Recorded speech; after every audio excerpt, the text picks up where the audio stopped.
시작.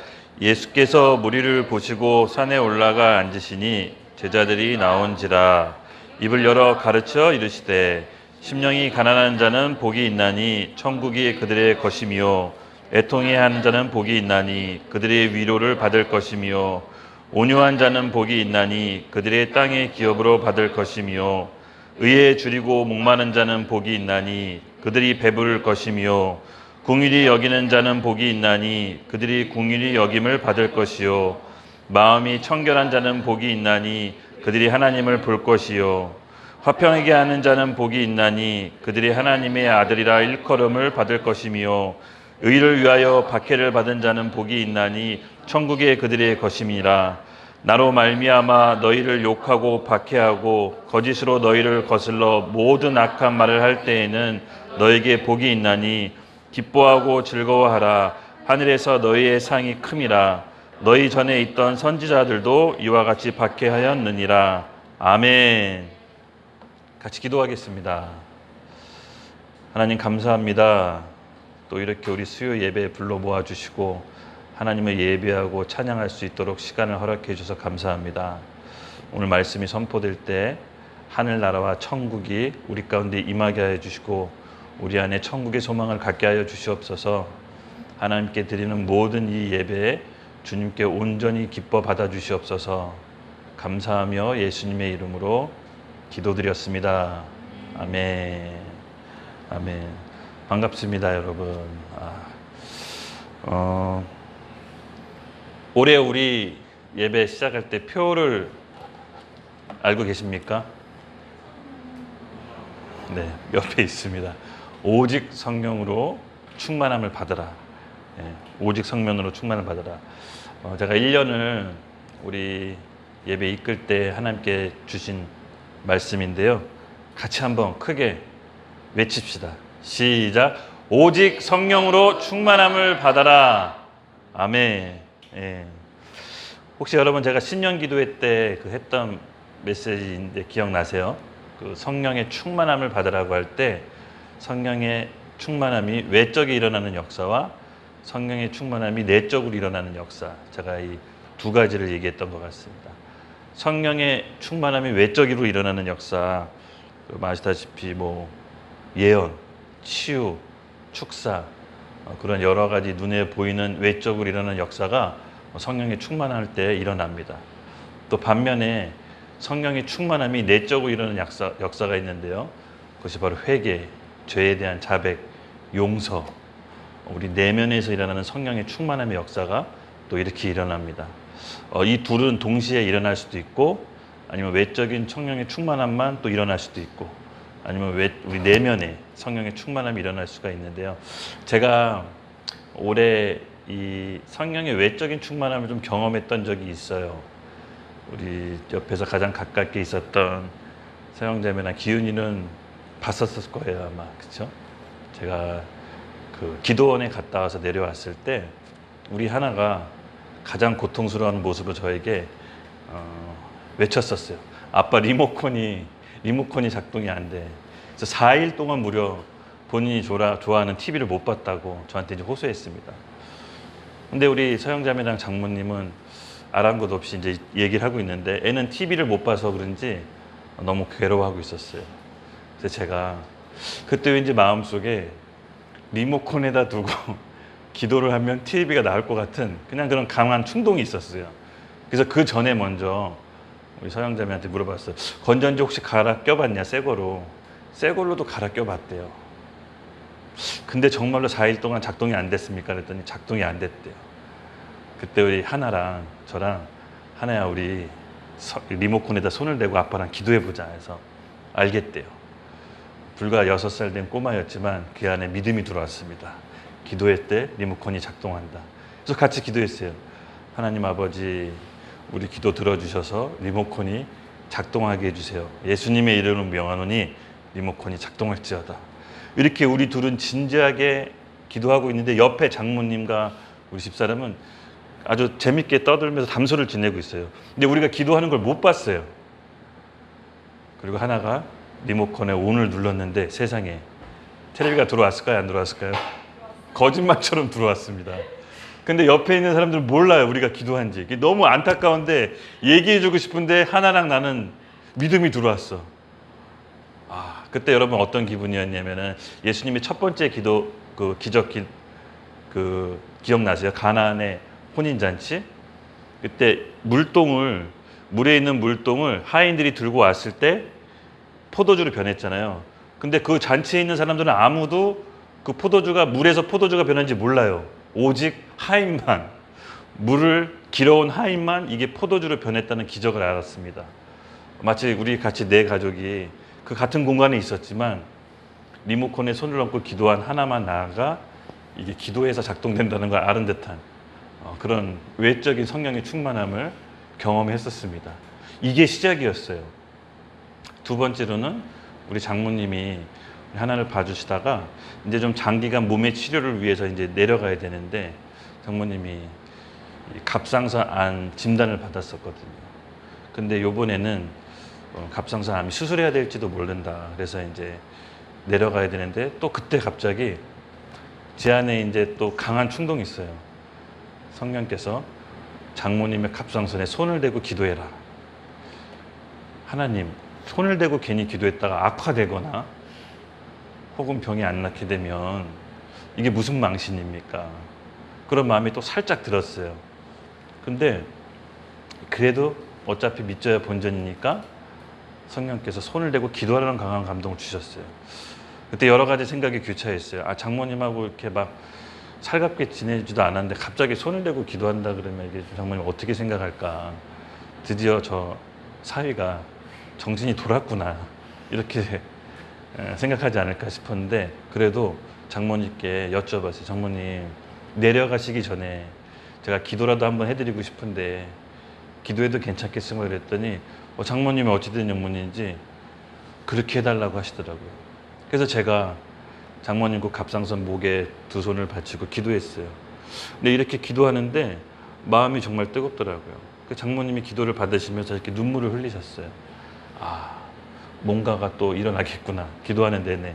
그래서 기도를 마치고 장모님은 광주에 내려가셨습니다. 그리고 몇 개월 후 장모님이 하나를 봐주시러 다시 올라오셨는데 믿을 수 없는 수술을 받으려 수술 날짜를 잡으려고 의사하고 진찰을 갔는데 갑상선 암이 줄어들어서 굳이 수술까지 안 해도 된다라고 의사의 진단을 받으셨어요. 그때 이게 그때 사람이 좀 교만해지더라고요. 지금 내가 뭔가 받았다. 나 확실하다. 지금 나한테 성령의 외적 충만함이 충만하다 라고 느꼈어요. 그리고 그게 시작이었어요. 우리 기혼이도 있었지만 우리 엄마 도시락 옆에 오래된 무속인이 있었는데 그 무속인이 우리 엄마 도시락 가서 기도받고 회개하고 예수님을 영접하는 정말 말도 안 되는 사건이 또 벌어지고 그 집 나간 어떤 가게 형님이 다시 돌아오고 기도하고 그런 외적인 충만함이 올 초반에 저한테 아주 막 세상을 제가 씹어 먹을 것 같은 그런 충만함이 넘쳐떴던 적이 있었습니다. 그런데 하나님이 저한테 중요한 사실 하나 알려줬어요. 그런 외적인 충만함보다 내적인 충만함에 눈을 돌리게 해주셨어요. 약간 제 안에 나오는 그 외적인 성령의 충만함이 살짝 나타났지만 그것이 전부 다가 아니라는 것을 제가 알 수 있었습니다. 성령께서는 정말 그의 나라와 의를 먼저 구하라는 말씀으로 처음에 저를 인도해 주셔서 그의 나라와 의가 무엇인지 하나님의 나라가 정말 무엇인지에 대한 궁금증과 갈망이 제 안에 더 깊게 새겨졌습니다. 그때 제가 지난주에도 얘기했죠. 하나님의 나라, 하나님의 통치를 얘기하는 건데 하나님의 나라가 그 영어로 성경에 보면 Kingdom of God, 그리고 Kingdom of Heaven, 즉 하나님의 왕국, 하나님이 다스리는 나라를 얘기하는 겁니다. 이 하나님의 나라를 다스린다는 것은 구약시대 성전에서 하나님이 있었습니다. 이스라엘 백성과. 아시죠? 하나님이 성전에서 하나님이 함께 이스라엘 백성을 통치하고 있었습니다. 그런데 오늘날 우리 신약시대 교회 시대에서는요, 그 하나님이 성령으로 우리 가운데 거하십니다. 이게 굉장히 놀라운 사실인데요. 여러분 우리 요한복음에 예수님이 이런 말씀을 했습니다. 너희가 이 성전을 헐라 내가 3일 만에 세우리라. 그때 유대인과 제자들은 무슨 말인지를 몰랐어요. 그때 유대인들이 이렇게 얘기했죠. 아니 이 성전은 46년 동안 지어졌는데 네가 뭔데 3일 만에 세운다고 하냐. 신성 모독이다. 이 하나님의 집인데 네가 뭔데 그런 말을 함부로 하냐. 그때 예수님께서는 자기 몸된 성전을 가리켜 자기 몸을 두고 한 말이었어요. 십자가에서 죽고 3일 만에 부활하신다는 것을 나중에 예수님이 십자가에 죽고 부활하고 제자들이 깨달았어요. 아, 그때 그 하신 말씀이 성전된 예수 그리스도의 몸을 가리키고 하신 말씀이구나. 근데 여러분 기억하십시오. 제가 신년 기도에도 얘기했지만 그 하나님의 영인 성령님께서 오늘 우리에게 저와 여러분 안에 거하십니다. 이게 정말로 놀라운 사실인데요. 그래서 하나님 나라를 통치를 받는다는 건 구체적으로 뭐냐? 오늘 내게 성령께서 말씀하시는 그 말씀에 순종하는 겁니다. 이게 성령의 통치를 받는 거고 그렇게 통치를 받을 때 하나님의 나라가 실제로 우리 가운데 임하게 되는 겁니다. 네. 하나님의 나라가 그때 얘기했죠. 여기 있다 저기 있다는 게 아니라 너희 안에 있느니라. 네. 여러분 우리가 하나님 나라가 임하려면은 성령의 통치를 받아야 됩니다. 그리고 나아가서 하나님의 내적인 성령의 충만함에 대해서 말씀으로 더 인도해 주셨어요. 바로 어디까지 말씀해 주셨냐면은 자기 일을 부인하고 자기 십자가를 지고 나를 따르라. 조금 뭔가 알 것 같았어요. 하나님, 제가 하나님의 통치를 받고 성령의 말씀을 듣고 순종하는 게 내 안에 하나님의 의를 이룬다는 거면 주님 구체적으로 내 삶으로 어느 날은 성령 충만해서 좋았다가 어느 날은 기분 나쁘거나 누가 섭섭하게 하거나 서운해하면 또 기분이 또 다운되고 이게 유지할 수 없겠습니까? 이거를 유지할 수 있는 방법이 좀 궁금했어요. 그런 깊은 어떤 고민에 좀 빠졌어요. 그런데 하나님께서는 저한테 이렇게 얘기하셨습니다. 자기를 부인하고 자기 십자가를 지고 나를 따르라. 전혀 또 생뚱맞는 소리를 해주셨는데요. 사실 이게 내적인 성령의 충만함을 받는 정말 하나님께 저한테 꼭 필요하신 말씀이었습니다. 그리고 하나님이 우리에게 필요하신 말씀을 주실 때 그게 내 마음에 안 들 수가 있어요. 그게 나한테 동의가 안 될 수가 있습니다. 근데 중요한 거는요. 우리가 영으로 성령이 우리에게 거하신다는 것은 성령이 우리 가운데 지금 말씀해 주신다는 거예요. 이 양심으로 혹은 주변 사람의 입으로 아니면 내가 성령을 보다가 말씀으로 성령이 함께 계신다는 것은 우리가 성령의 통치를 받을 수 있게 우리에게 말씀해 주신다는 건데 그 말씀을 우리가 예민하게 듣고 순종할 때 우리가 하나님께서 우리 안에서 의를 이루는 겁니다. 그게 하나님 나라와 의를 이룬다는 게 바로 성령께 순종해서 통치를 받는다는 겁니다. 여러분 그럴 때 우리 안에서 정말 의와 평강과 희락이 임하게 됩니다. 우리 아까 사라가 또 이렇게 교통사고 얘기를 해주셨는데 맞습니다. 차를 타게 되면 교통사고는 당연히 날 수밖에 없습니다. 그거 교통사고 난 거에 대해서 너무 마음 아파하지 마십시오. 교통사고가 났을 때 우리가 어떻게 그 교통사고 난 사람, 상대방 좀 얄미울 수가 있습니다. 그렇죠? 그렇게까지 눕지 않아도 되는데 저렇게 누울까? 근데 여러분 잘 보세요. 그런 매 사건 순간마다 하나님이 허락하시는 거예요. 허락하시는 거야. 그 교통사고도 하나님이 이렇게 얘기하면 좀 어떻게 받아들일지 모르겠어요. 지나고 나니까 하나님 허락하시는 거더라고요. 왜? 제가 아까도 얘기했지만 제가 첫 차를 타고 새 차를 딱 샀어요. 처음 운전하는데 주변 사람들이 새 차 사지 말라 그랬는데 제 생각은 새 차를 사고 싶었어요. 그것도 처음 출시된 아반떼 S16. 제 눈에 쏙 들어서 너무 마음에 들었습니다. 그때 당시엔 되게 획기적이었어요. 그 차가 디자인 너무 이뻤거든요.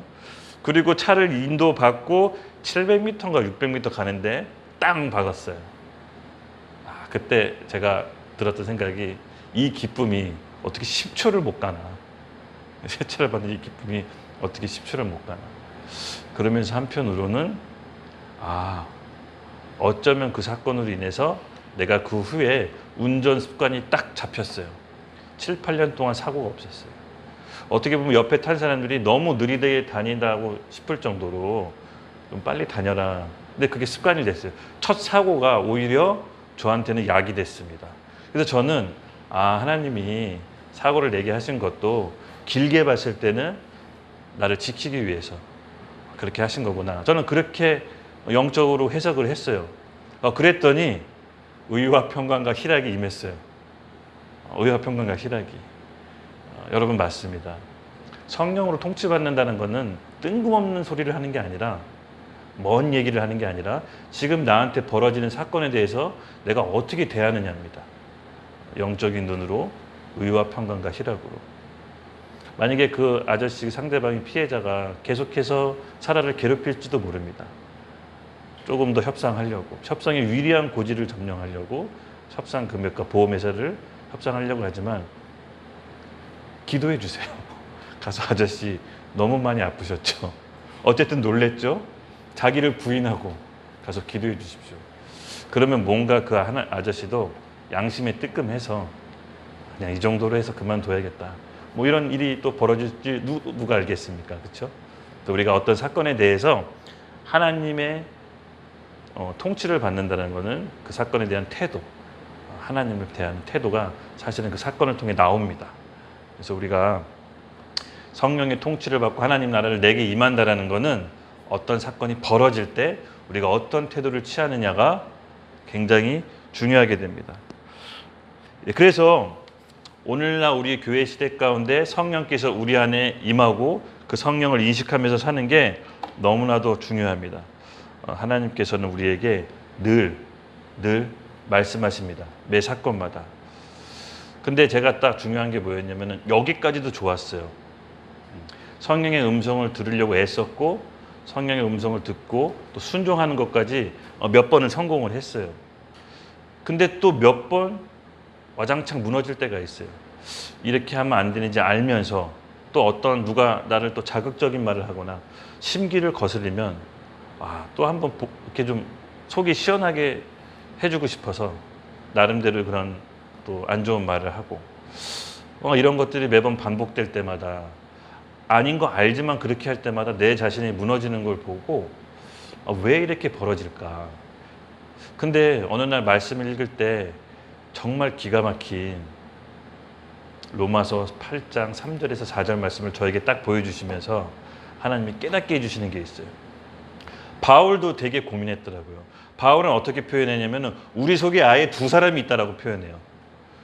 속사람이 있고 겉사람이 있는데 내가 마음으로는 속사람을 영을 따르고 싶지만 내 겉사람 육신이 정욕 때문에 내가 따를 수 없다. 나는 너무 비천하고 공고하다. 바울이 너무 괴로워했어요.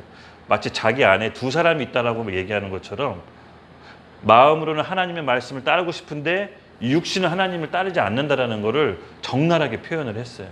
마찬가지였습니다. 우리가 여러분 성령의 통치를 받고 싶고 성령의 민감한 음성을 들을 때마다 오히려 하나님 말씀에 더 순종하는 게 아니라 더 죄에 걸려 넘어진다는 걸 경험할 수 있을 겁니다. 근데 여러분 이건 당연한 거예요. 왜 당연한 거냐면요. 이 부분에서 제가 좀 설명을 좀 해드려야 되는데 창세기 2장에 보면은 하나님께서 아담과 하와를 창조하시고 아담과 하와 코에 이 생명을 불어넣으세요. 생기를 불어넣으셔서 그 코에 생기를 불어넣으셔 우리 안에 생명이 되었다라고 해요.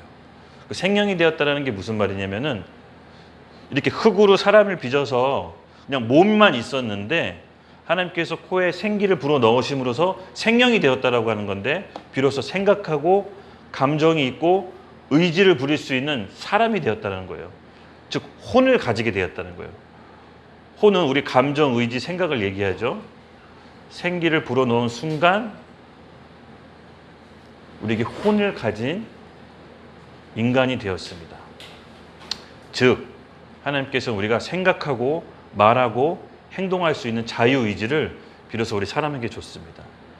근데 그 사람이 여러분 잘 아시다시피 선악과 나무 열매를 먹죠. 선악과 나무 열매를 먹었다는 것은 내가 하나님 없이 내 뜻대로 살겠다라고 하는 교만의 선언이었는데 그때부터 어떻게 되냐 인간에게는 죄가 우리 영, 혼, 육신을 다 삼키게 됐어요.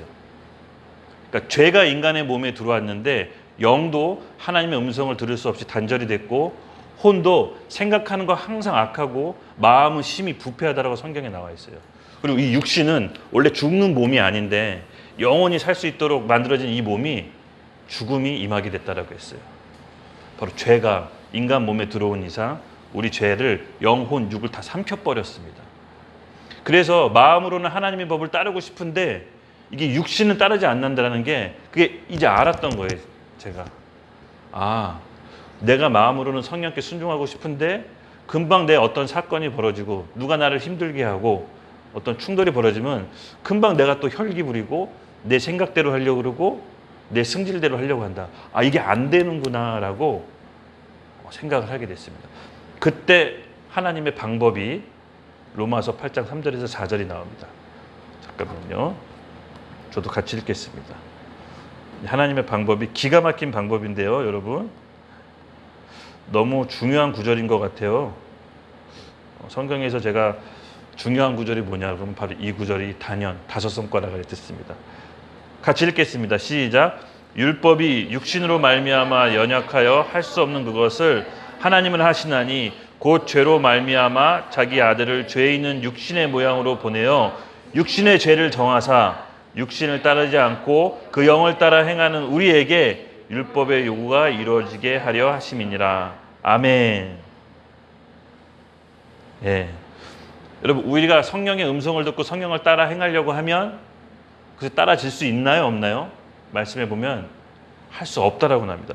율법이 육신으로 말미암아 연약하게 돼서 할 수 없는데 하나님은 하시나니 곧 죄로 말미암아 자기 아들을 예수 그리스도를 육신의 모습, 하나님은 육신을 죄라고 선고하셨어요. 그래서 그 육신의 죄, 우리가 하나님의 법을 따를 수 없어서 하나님의 법을 따를 수 없어서 죄인된 우리 몸이 바로 하나님께서는 그 죄를 처리하기 위해서 자기 아들을 죄 있는 모습으로 육신 그대로 모습으로 이 땅에 오시게 해요. 죄를 처리하기 위해서. 그리고 그 예수님의 몸에 죄를 정하사, 히브리서의 예수님은 죄를 지은 적도 없고 죄를 알지도 못한다고 했지만 하나님의 죄를 처리하는 방법은 우리의 죄를 처리하기 위해서 자기의 아들을 죄 있는 모양 그대로 육신의 모양 그대로 이 땅에 보내신다고 합니다. 그리고 육신을 따르지 않고 그 영을 따라 행하는 우리에게 그 율법의 요구가 이루어지게 하시려고 예수 그리스도를 십자가에서 못 박아 죽이시죠. 우리는 그 십자가에 못 박아 죽는 예수 그리스도를 나의 구원자와 나의 주인으로 내 죄 때문에 예수 그리스도가 대신 십자가에 못 박아 죽었다는 걸 믿으면 예수 그리스도의 생명이 우리 가운데 들어오고 우리의 모든 죄가 트랜스포메이션 돼서 십자가에서 처리가 되는 겁니다. 이게 하나님의 죄를 처리하는 방법입니다. 여러분 믿으시나요? 네. 지난 시간에도 얘기했지만 천국은 법이 있습니다. 영적인 세계에는 두 나라가 있다고 했죠. 어둠의 나라 그리고 하나님의 나라. 어둠의 나라는 뭐라고 했습니까? 죄와 성령의 법. 이 법은 어떻게든 사람을 죽이는 법이에요. 그리고 생명과 성령의 법은 어떻게든 사람을 살리는 법이에요. 나중에 제가 법정에 우리 한번 가보죠. 형사재판은 누구라도 볼 수 있는데 형사재판에 가다 보면 죄인이 있고 변호사하고 검사가 있습니다. 검사는 그 사람이 왜 벌을 받고 처벌받아야 되는지 판사 앞에 고합니다. 그렇지만 변호사는 그럼에도 불구하고 그 죄인을 살리기 위해서 어떻게든 살리려고 변호합니다. 여러분 마찬가지예요. 영적인 세계에서도 우리가 두 세계 안에 있는데 죄와 사망의 법을 빠져나와 예수 그리스도를 나의 주인과 구원자로 영접했을 때 생명과 성령의 법으로 우리 영적인 소속이 바뀌고 예수님께서는 하나님 앞에서 심판받아야 될 우리를 대신 변호하셔서 하나님 아버지 성환이가 내 피로 속죄함 받았으니 성환이는 무죄입니다라고 생명과 성령의 법으로 우리를 살리는 겁니다. 여러분 이 성령과 생명의 법을 예수님께서는 우리를 지금도 살리고 계세요. 우리가 연약해서 육신의 죄 때문에 늘 넘어지지만 이 예수님께서는 우리를 늘 살리고 계세요. 그럼에도 불구하고 성령께 순종하도록 더 나아갈 수 있도록 우리를 늘 변호하시고 이끄시고 인도하세요. 여러분 그걸 믿으셔야 됩니다. 그래서 오늘 천국에 대한 얘기를 할 때 바로 이 얘기를 하려고 합니다. 이 천국에 대해서는 아까도 얘기했지만 죄와 사망의 법이 있지만 그것보다 더 으뜸가는 상위법이 있습니다. 미국 가면 미국 법이 있죠. 한국에 가면 한국 법이 있고 북한에 가면 북한의 법이 있습니다. 그 나라에 가면 그 나라의 법에 접촉을 받는데 영적인 나라에서도 바로 천국에는 그 천국의 법이 있습니다. 그것을 아까 얘기했지만 생명과 성령의 법이라고 했는데 그 법 위에 더 상위 큰 법, 가장 으뜸가는 헌법이 있는데 마찬가지로 천국의 헌법은 저는 오늘 본문 말씀인 마태복음 5장 1절부터 12절까지의 말씀이 예수님께서 천국의 헌법으로 이 말씀을 주셨구나. 팔복의 산상수훈을 천국의 가장 으뜸가는 말씀을 주셨고 우리가 성령의 내적 충만함을 받으려면 이 마태복음의 팔복을 우리 가운데 이루어야 되는구나. 살아가는 이 삶 동안 이루어야 된다는 것을 제가 이 말씀을 준비하면서 하나님께서 깨닫게 해주셨어요. 이 말씀을 읽은데 이게 진짜 어렵다. 진짜 어렵다. 우리가 평생 살면서 이 말씀을 이뤄가야 되는데 여러분이 같이 본문 말씀을 제가 얘기할 때 여러분은 어디까지 이 말씀을 이뤘는지 한번 스스로를 돌아보면서 같이 이 말씀을 좀 봤으면 좋겠습니다. 마태복음 5장 1절 1절부터 2절 이렇게 말씀합니다. 예수께서 무리를 보시고 산에 올라가 앉으시니 제자들이 나온지라 입을 열어 가르쳐 이르시되 3절 심령이 가난한 자는 복이 있나니 천국이 그들의 것이며. 여러분 세상에서 말하는 복은 뭐죠?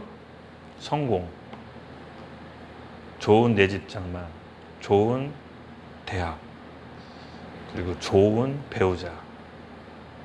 어떻게 보면은 세상에서는 눈에 보이는 남들이 봤을 때 번떡이고 안정되고 누구라도 우러러볼 수 있는 복을 얘기합니다.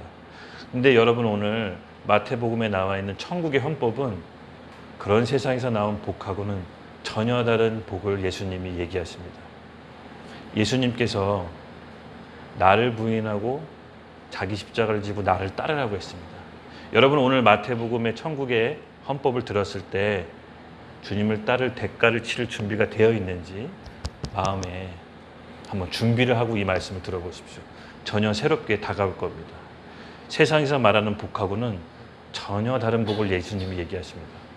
근데 여러분 이거 아십시오? 이 세상 한평생 사는 게 진짜 건강하고 재밌게 사는 게 80, 그렇죠? 그 후에는 90, 100살까지 살게 되더라도 몸을 가누기가 힘듭니다. 근데 천국에서 사는 삶은 영원합니다. 영원합니다. 우리가 이 세상에서 어떤 마음으로 내 안에 천국을 이루느냐에 따라서 죽어서의 삶이 결정되는데 여러분 어디에 올인하고 살겠어요? 지금 예수님께서는 하나님 나라에 대해서 설명하실 때 너희들이 어디를 바라보고 살 건지를 설명해 주시는 거예요. 설명해 주시는 거예요. 오늘 우리에게 그대로 말씀하시는 거예요. 3절 읽겠습니다. 같이 시작. 심령이 가난한 자는 복이 있나니 천국에 그들의 것이며. 아멘. 심령이 가난하다, 영이 가난하다. 이게 어떤 의미일까요? 영이 가난한 사람이 있으면 영이 부유한 사람이 있을까요? 예수님이 어떤 의미로 말씀하셨을까요? 근데 심령이 가난한 사람이 복이 있다라고 하고 천국이 그들의 것이라고 합니다. 여러분 우리 크리스찬이잖아요. 천국이 우리의 것이라고 하는데 심령이 가난한 게 뭔지를 묻고 구해야 되지 않겠습니까? 천국이 우리에게 떨어지는데 심령이 가난한 게 뭘까? 한번 물어볼게요. 기훈아, 심령이 가난한 게 뭡니까? 천국에 달려 있습니다.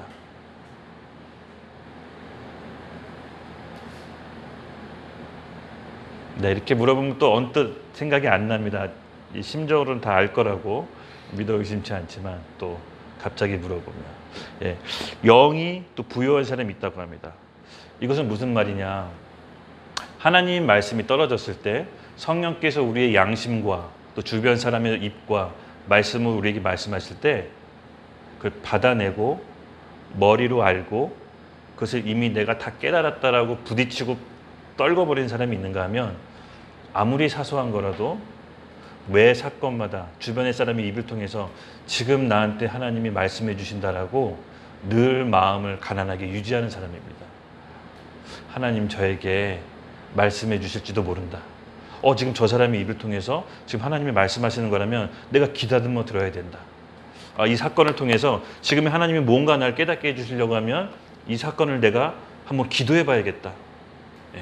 그렇게 늘 가난한 상태, 하나님의 말씀을 받으려고 의에 줄이고 목마른 상태를 유지하는 게 심령이 가난한 겁니다.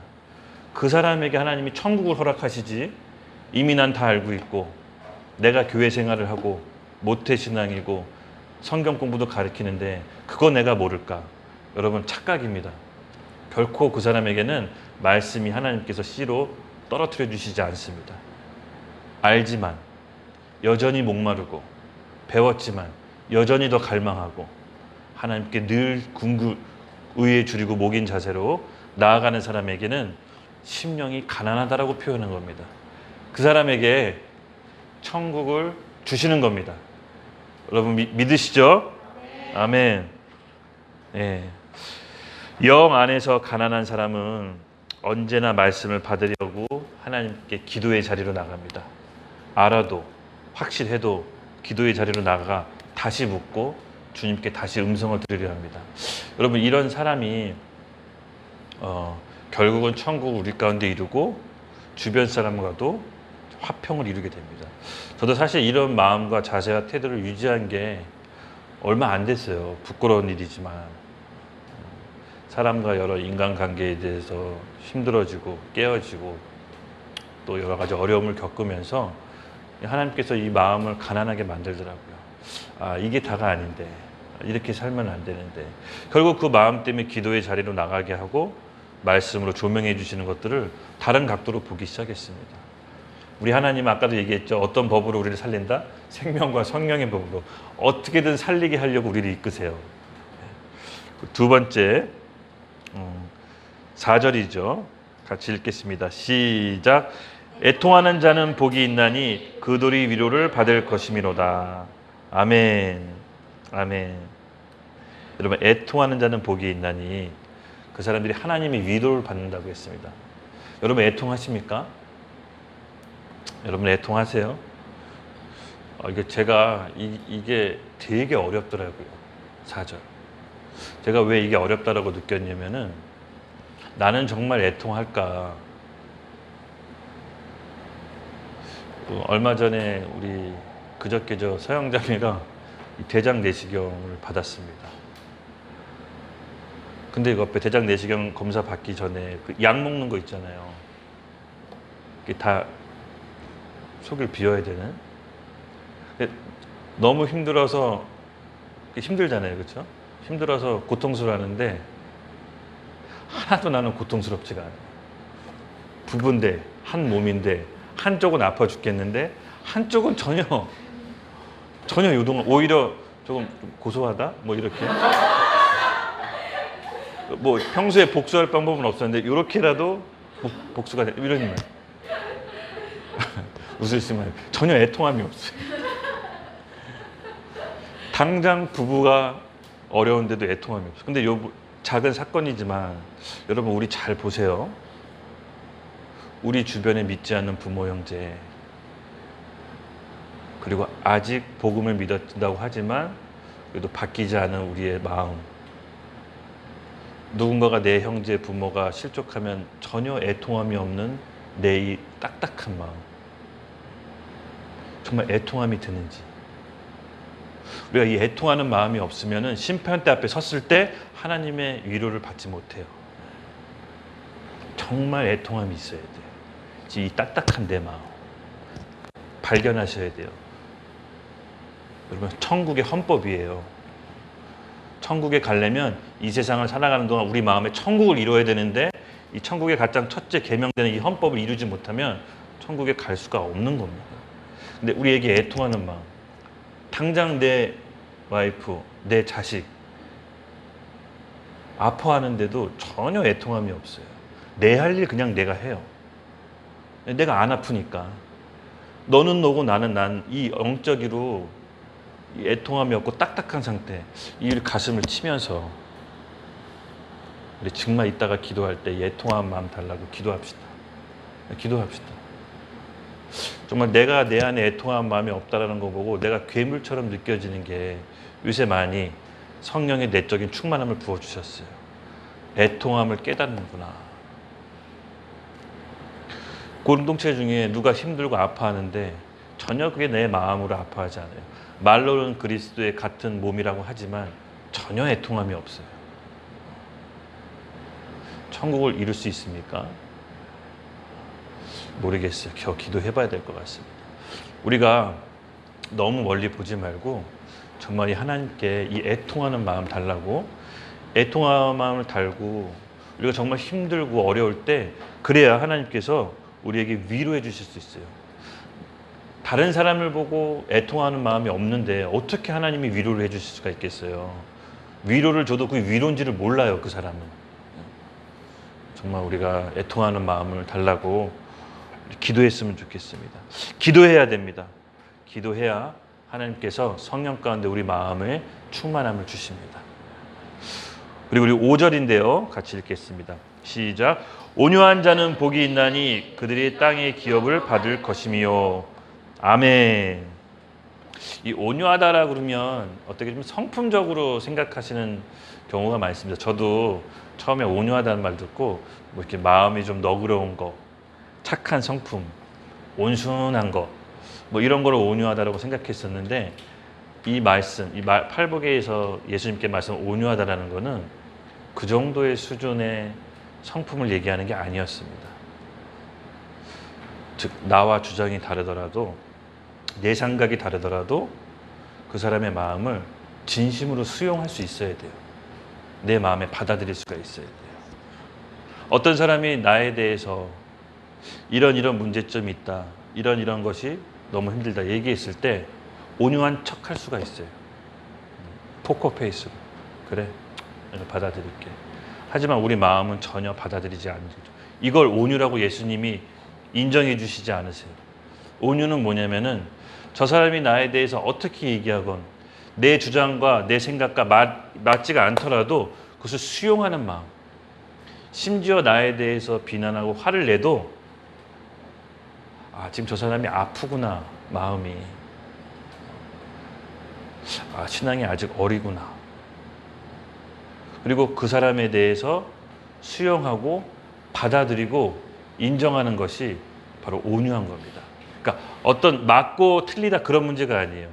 심지어 내가 맞을 수가 있고 저 사람이 틀릴 수가 있어요. 저 사람이 지금 틀린 얘기를 누가 보더라도 저 사람이 틀린 얘기를 하고 지금 내가 맞는 얘기를 해. 근데 이 온유하다라는 거는 비록 저 사람이 틀렸지만 저 사람의 말을 내가 수용하고 받아들이는 거예요.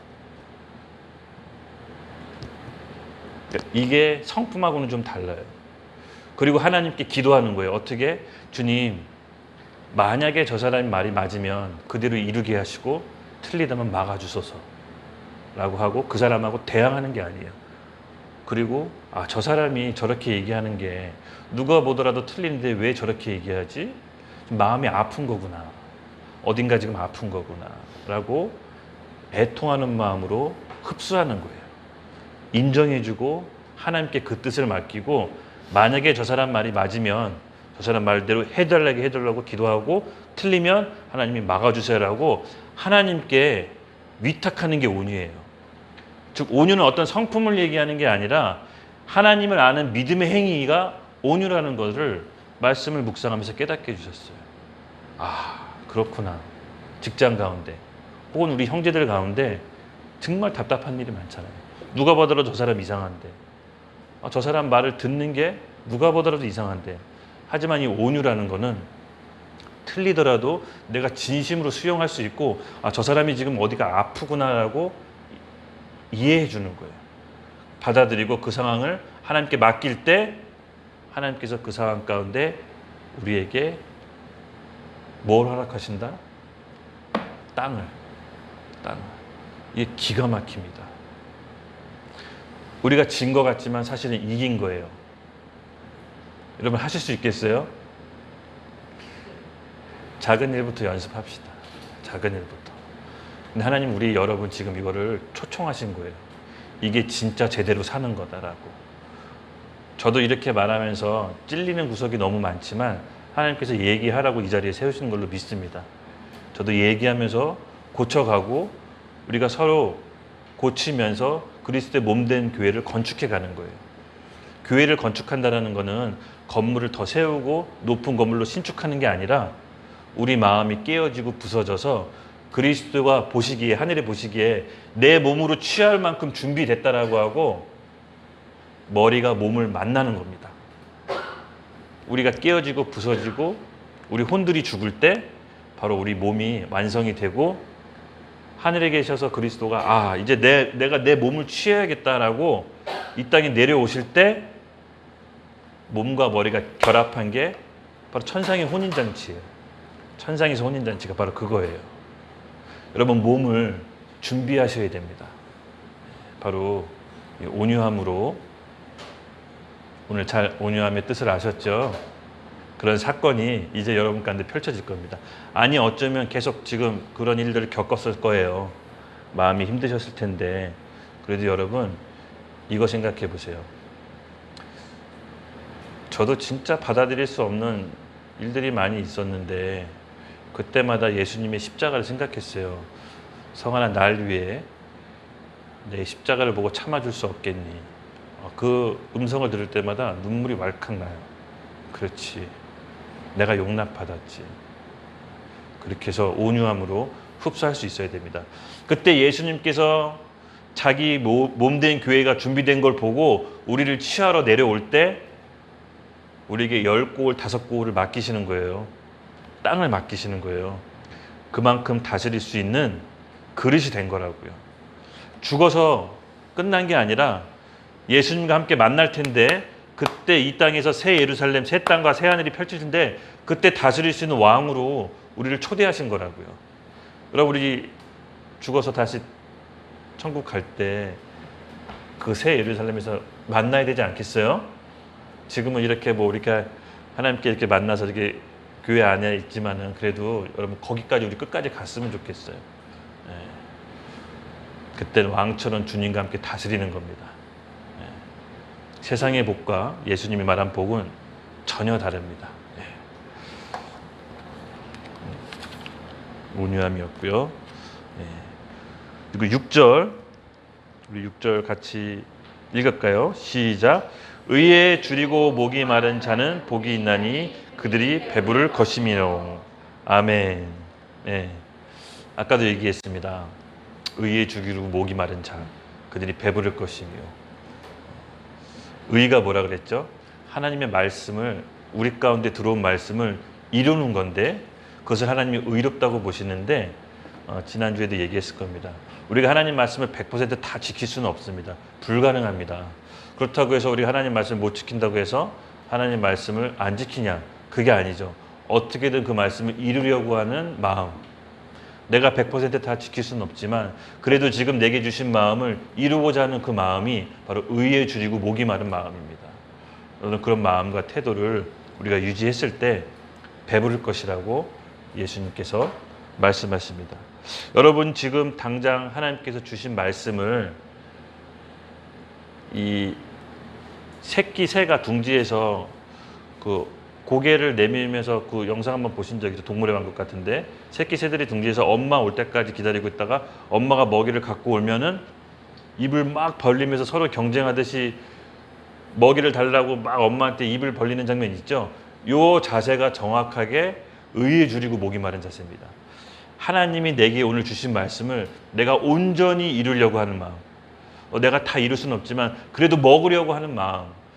아기 새가 엄마를 기다리듯이 엄마가 주고 온 먹이를 먹으려고 하는 듯이 그렇게 입을 벌리고 있는 상태, 이 상태를 계속 여러분 유지하십시오. 그 중에서 가장 크게 입을 벌리는 아기 새에게 어머니가 먹이를 줍니다. 그럼 그 새는 어떻죠? 배가 부를 것입니다. 영적인 배, 육적인 배분, 영적인 충만함, 하나님 말씀으로 내 안에 가득 채워져서 어떤 상태가 돼도 요동치 않는 마음, 의와 평강, 희락이 내 안에 임하는 마음, 성령의 내적 충만함, 이것을 우리가 바로 의에 줄이고 목이 마른 바로 이것입니다. 그리고 7절 같이 읽겠습니다. 시작. 궁일이 여기는 자는 복이 있나니 그들이 궁일이 여김을 받을 것이며. 아멘. 궁일이 여기는 마음. 이것도 제가 좀 잘 안 되는 것 같아요. 솔직히 좀 잘 안 되는 것 같아요. 오늘 이 천국의 헌법을 쭉쭉 읽었을 때 제가 제대로 실행하는 게 없더라고요. 솔직하게 그냥 제가 말하는 건데 제가 제대로 실행하는 게 없었습니다. 그런데도 저는 제 안에 계신 성령께 의지해서 오늘 실패하지만 내일 할 것이라는 마음으로 그렇게 하루하루 살아가는 거예요. 우리가 죽는 날까지 하나님 앞에서 변해야 됩니다. 궁일이 여기는 것. 어떤 다른 사람의 실수나 다른 사람의 죄를 보고 그것을 궁일이 여기면서 덮어주고 애통해하는 마음이 있어야 됩니다. 여러분, 궁일이 여기는 자는 복이 있나니 그 사람이 궁일이 여김을 받는다고 했습니다. 특히 이 궁일이에 대한 부분이 우리가 좀 잘 안 돼요. 잘 안 되는 게 보면은 애통하는 마음이고 궁일한 마음인데, 어떤 사람이 죄를 짓거나 연약해서 넘어졌을 때 정말 궁일이 여기면서 저것이 나에게도 일어난 사실이 죄라는 걸 인식하고 그 사람의 허물을 덮어주고 그 사람 위에 중심으로 기도해주고, 그 궁일이 여길 때 사실은 그 궁일이 여김을 보고 우리가 죽어서 하나님 앞에 심판대에 섰을 때 하나님께서 우리를 궁일이 여겨주세요. 네가 네 형제를 궁일이 여겼구나. 연약하고 헐벗을 때 네가 덮어줬구나, 허물을. 여러분, 우리가 궁일이 여김을 받는 여러분이 되시기를 예수님의 이름으로 축복합니다. 근데 제가 이 궁일이 여김을 만약에 하나님께 받았을 때 그 마음에 대한 안도감과 그 마음에 대한 어떻게 보면 안정감, 이거 말로 헤아릴 수 없을 것 같아요. 영적으로 어릴 적에는 좀 어떤 사람이 실수하고 죄를 범하고 막 좀 연약했을 때는 그거를 이렇게 지적해주고 말해주고 싶고 지적해주고 싶고 그것을 어떻게든 깨닫게 해주고 싶어서 찾아가서 알려주고, 근데 그게 아니었던 거예요. 그게 아니었습니다. 궁일이 여긴다라는 거는 그 죄를 보고 나도 그 죄가 있다라는 걸 느끼고 그 영혼을 위해 중심으로 기도해주고 함께 감싸 안아주고 궁일한 마음으로 같이 끌고 가는 거죠. 이게 너무 부족하구나. 이게 나한테 없다라는 것을 알고 하나님 앞에 기도로 궁일한 마음 주세요. 내 가족뿐만 아니라 직장 동료, 우리 공동체들에게 지금 제가 궁일한 마음 달라고 우리가 기도합시다. 그래야 하나님 심판대 앞에서 궁일함을 얻을 수 있습니다. 네. 다른 사람을 판단하고 정죄하는 마음을 오늘 이 자리에서 이따가 기도할 때 끊어버립시다. 이거 진짜 끊어버립시다. 다른 사람 보고 판단하고 정죄하고 미워하는 마음 끊어버립시다. 우리 안에 천국을 이룰 수가 없습니다. 천국을 이룰 수 없습니다. 그 영혼, 그 사랑스러운 영혼, 그 영혼에 하나님이 있다. 어찌 됐건 간에 허물을 덮어주고 끌어안는 그 마음으로 사람을 대합시다. 아멘. 그리고 8절입니다. 같이 읽겠습니다. 시작. 마음이 청결한 자는 복이 있나니 그들의 하나님을 볼 것이며. 아멘. 마음이 청결하고 깨끗한 사람은 하나님을 본다고 합니다. 하나님을 누가 봅니까? 마음이 청결한 자. 아까도 얘기했지만 우리는 본질적으로 죄의 지배를 받게 되어 있습니다. 아담과 하와가 죄를 범한 이후로 우리 영혼, 육은 죄에 삼킴 받았습니다. 그래서 아까 바울이 고백했지만 여전히 예수님을 믿지만 우리 변화되지 않은 혼, 거듭나지 않은 혼, 우리 생각, 감정, 의지 때문에 여전히 우리는 성령에 순종하는 게 아니라 우리 죄된 육신에 대해 순종하는 모습을 보입니다. 근데 여러분, 그 마음에 어떤 사람이 그 말씀을 이루고 죄된 육신을 이기게 할까요? 마음이 청결한 사람. 하나님 말씀이 우리 가운데 왔을 때 어린아이처럼 순수하게 믿는 사람. 이렇게 얘기하다 보면, 이렇게 영적인 예단하다 보면은 영적인 얘기를 하는데 아는 지식은 많고 아는 얘기 많은데 영이 좀 답답하다는 느낌을 받은 사람이 있어요. 영적으로는 성경적으로 지식은 없고 영적으로는 높은 지식은 없지만 얘기하는데 저 사람 마음 진짜 깨끗하다. 그냥 있는 그대로 받아들이네. 말씀이 심겨지면 그냥 받아들인다. 이런 사람이 있어요. 여러분, 그 차이가 뭐냐? 바로 하나님에 대한 태도예요. 내 마음이 하나님이 말씀하시는 거라면 내가 그대로 받아들이겠습니다. 내 머리로 필터링하거나 생각하거나 내 성경 지식으로 자꾸 생각하는 게 아니라 이게 만약에 하나님이 주신 말씀이라면 나 그냥 받아들이겠습니다. 창피하더라도. 제가 한번 이런 경험이 있었어요. 좀 창피하지만 좀 얘기를 해볼게요. 여러분들의 이해를 돕기 위해서. 진짜로 여기 그때 한번 얘기해 손가락이 부러져서 수술을 한번 받은 적이 있는데 마음속에 내가 이렇게 수술 받고 못 깨어나면 어떡하지? 이런 약간 어린 마음에 두려운 마음이 있었어요. 근데 마취가 안 돼서 전신 마취를 한다고 하더라고요. 의사 선생님이. 그래서 알겠다라고 동의해 줘야 된대서 알겠다라고 했는데 마음속에 못 깨어나면 어떡하지라는 마음이 있어가지고 마취를 당하지만 내가 깨어있겠다. 이렇게 굳은 마음으로 마취 당하지만 내가 깨어있다. 내가 안 자겠다. 그랬어요. 그랬더니 의사 선생님이 그 사람의 의지가 너무 그때는 20대여서 젊어서인지 뭐 혈기왕성했는지 모르지만 마취가 잘 안 됐었어요. 그래서 손가락 수술하는데 마취가 안 돼서 한 번 더 마취약을 넣더라고요. 그걸 제가 들었어요, 얘기를. 근데 그때 제가 어떻게 했냐? 내가 한 번 더 의지를 부려서 잠을 자면 안 되지. 혹시 못 깨어나면 나 죽으면 난 어떻게 되지? 이런 마음이 있었어요. 그때 제가 수술 받기 전에 우리 큰형이 저를 전도대상자로 여기고 기도해 줬었는데 저한테 무슨 얘기를 해줬냐면은 예수님이 채찍에 맞음으로 제 손을 낫게 해주십니다. 이런 성경 구절을 얘기해서 기도해 준 적이 있었어요. 제가 그때 그 성경 구절이 생각이 났어요. 주님이 채찍에 맞음으로 내가 나음을 입었으니까 그때 의사 선생님이 계신데 주여 저를 채찍으로 때려 주시옵소서 라고 그렇게 하면 안 잘 수 있을 거라고 생각했어요. 깜짝 놀래더라고요. 그리고 모르게 저도 잠이 확 들었습니다. 잠들게 하려고 채찍을 저를 때리셨나 봐요. 근데 저는 정말 창피하지만 제 마음속에 그걸 외쳐야 살 수 있을 거라고 생각을 했어요. 외쳐야. 사람이 몸이 무너지고 뭔가 어린 나이지만 이제 수술대 앞에 쓰려고 하니까 비로소야 하나님 말씀 그 형이 수술 받기 전에 해줬던 그 말씀을 믿음이 없지만 붙잡은 거예요.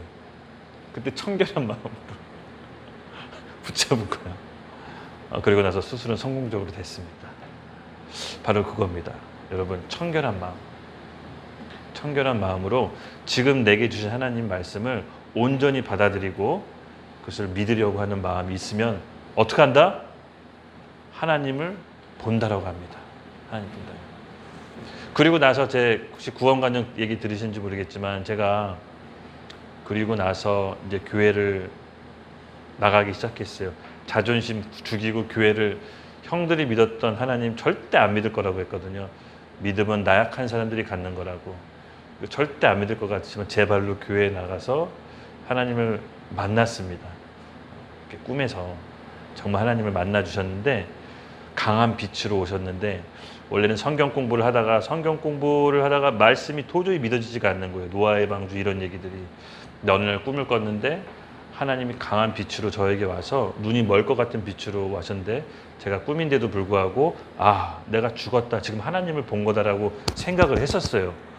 그리고 나서 엎드려서 엉엉 울어서 잠에서 깼는데 비계가 눈물로 적셔져 있더라고. 그걸 이제 교회에서 얘기했더니 하나님께서 성환이를 너 이렇게 계시해 주신 것 같다. 그 다음부터 성경 공부를 하는데 성경이 다 믿어졌어요. 이런 분이라면 그렇지. 노아를 통해서 방주 만들 법하지. 6일 만에 세상을 만들 법하지. 그게 믿어지기 시작했어요.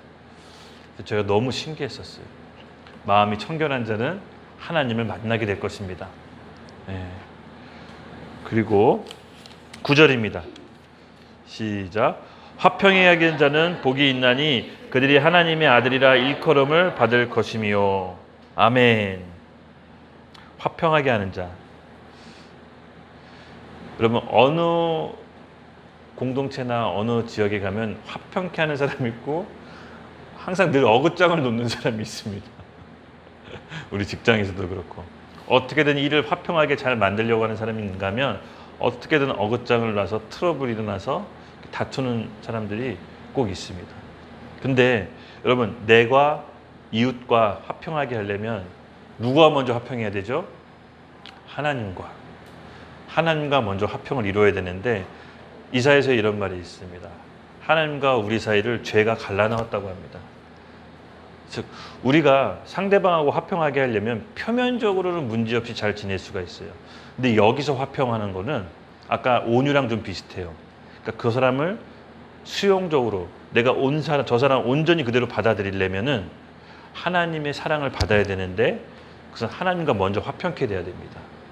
그것은 하나님에 대한 죄의 고백, 예수 그리스도에 관한 나의 십자가의 속죄를 주님께 인정함으로 하나님께 우리가 먼저 화평이 됐을 때 다른 이웃을 사랑할 수가 있는 겁니다.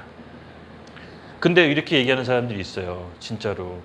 아니 나는 하나님을 모르지만 내가 크리스찬은 아니지만 주변 사람들과 화평하게 지낼 수 있다. 주변 사람과 화평하게 지낼 수 있다.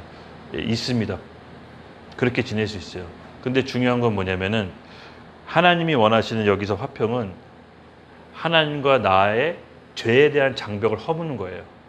그러니까 표면적으로 다른 사람하고 편하게 지낼 수 있지만 저 사람과의 죄를 졌을 때, 저 사람이 죄를 졌을 때 그것까지 수용할 수 있는 화평을 얘기하는 거예요.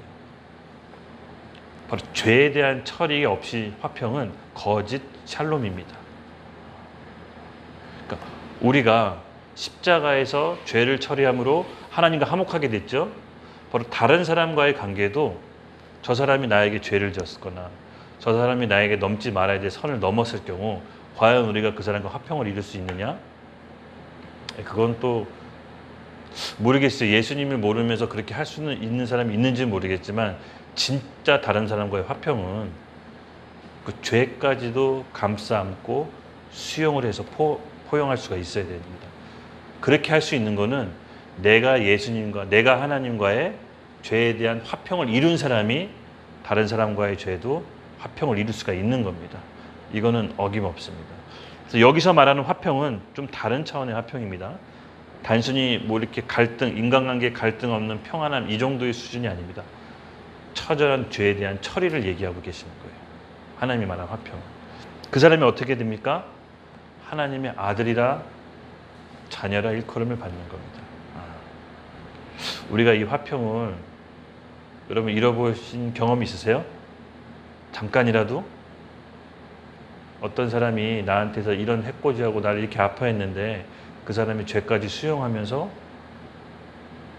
품은 적이 있습니까? 그렇게 우리가 할 수 있도록 같이 기도합시다. 저는 이걸 꿈꿔요. 하나님 저에게 그런 사랑을 달라고. 이게 참 안 되더라고요. 진짜 안 돼요. 잘 안 돼요.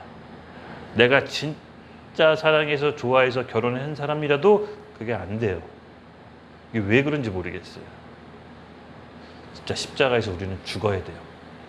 하나님이 죄의 처리 방법, 자기 아들을 죄 있는 육신의 모양대로 보내셔서 십자가에서 죽이게 하시고 우리의 죄를 처리하는 그 사랑을 정말 깨닫게 해달라고 같이 기도합시다. 그 깨달음이 없이는 여러분 다른 사람 절대 사랑할 수 없습니다. 불가능합니다. 네. 같이 기도하실 거죠? 아멘. 그리고 마지막 10절 같이 읽겠습니다. 시작. 의를 위하여 박해를 받는 자는 복이 있나니 천국이 그들의 것임이라. 11절 같이 읽을게요.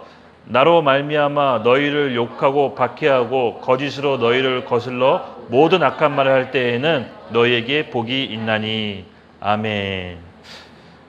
여러분 여기서 보면요 10절하고 11절은 조금 마지막 때에 대한 얘기일 수도 있겠다라는 생각이 좀 들었어요. 아직까지는 여러분이 복음을 전하거나 하나님 말씀을 전할 때 박해받거나 미움받은 적은 없잖아요. 혹시 있으신가요? 내가 복음을 전하고 말씀을 전할 때 박해받거나 뭐 이렇게 내 경제적인 활동을 못하거나 불이익을 당하거나 직장에서 아니면 복음을 전해본 적이 없으신가?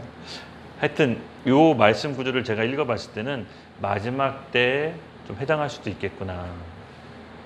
실제로 제가 박해를 받고 싶어서 이 의를 이루기 위해 박해를 받고 싶어서 진짜로 그냥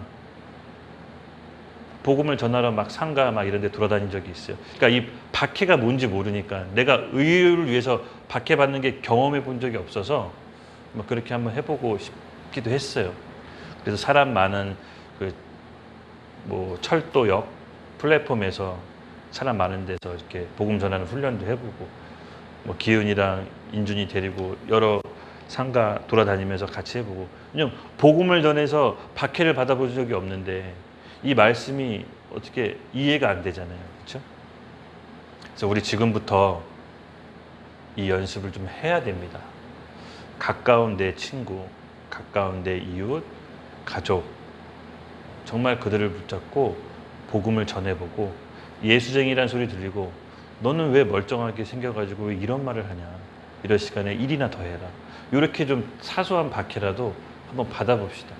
문제는 뭐냐면 우리에게 전할 마음이 없다라는 거예요. 근데 여러분, 의를 전하면 반드시 박해가 따라옵니다. 그렇게 해보셔야 됩니다. 그렇게 해보셔야 돼요. 그래야 마지막 때 환난 때 우리가 견딜 수가 있어요. 지금 해보지 않고서는 절대로 이게 무슨 말인지 여러분 감이 안 올 겁니다. 나로 말미암아 너희를 욕하고 박해하고 거짓으로 너를 거슬러 모든 악한 말을 할 때에는 너희에게 복이 있나니. 복이 있나니. 혹시 예수님을 전하거나 다시 예배드리는 상황이 오지 못하거나 하나님께서 우리에게 어떤 핍박 상황 가운데 처해 있을 때 그때 예배를 위해 박해를 받거나 복음을 전하다가 핍박을 받으면 여러분 기뻐하셔야 됩니다. 우리에게 복이 있다라고 합니다. 하늘나라의 상급이 크다라고 합니다. 12절 같이 읽겠습니다. 시작. 기뻐하고 즐거워하라. 하늘에서 너의 상이 큼이라. 너희 전에 있던 선지자들도 이같이 박해하였느니라. 아멘. 오늘 하나님께서 우리 가운데 주신 이 팔복의 말씀이 정말 우리가 바라는 복은 아닙니다. 그렇죠? 솔직히 피하고 싶은 걸 수도 있습니다. 그런데 오늘 말씀은 제가 서두에 드리겠지만 하늘나라의 헌법이라고 여기고 우리가 의에 줄이고 목이 마른 자세로 이 말씀을 이루려고 애씁시다. 아주 사소한 관계 속에서도 매 사건과 일마다 하나님이 주신 메시지라고 생각하고 이뤄냅시다. 그럴 때 우리에게 하나님께서 천국이 임하게 하실 것입니다. 아멘. 우리 같이 기도합시다. 예. 아까 제가 기도 제목을 던졌잖아요. 첫 번째 같이 좀 하나님께 마음의 중심을 올려드리고 기도합시다. 애통해하는 마음 달라고. 이게 정말 안 되더라고요. 당장 내가 사랑하는 사람 옆에서 힘든데도 같이 마음이 아파하지를 않아요. 문제의 심각성을 우리가 깨달읍시다. 여러분, 우리가 애통하는 마음이 없으면 어떻게 진짜로 우리 형제를 사랑하겠습니까? 이 애통하는 마음을 우리가 갖고 싶다고 해서 갖는 게 아니라 하나님께 기도하고 구하는 자에게 성령의 은혜로 부어주시는 겁니다. 성령의 내적인 충만함은 바로 애통하는 마음, 타인에 대해서 궁일히 여기는 마음, 의에 줄이고 목이 마른 마음, 이 마음감이 우리 가운데 없다면 성령의 외적인 충만함이 아무리 많다고 하더라도, 아무리 귀신을 내쫓고 아무리 많은 병자를 내쫓더라도 여러분, 그것이 무슨 유익이 되겠습니까? 우리 안에 내적인 충만함, 애통해하고 궁일히 여기고 의에 줄이고 목인 마음을 달라고 우리 같이 주여 크게 한번 외치고 우리 큰 소리로 같이 함께 기도하겠습니다. 주여!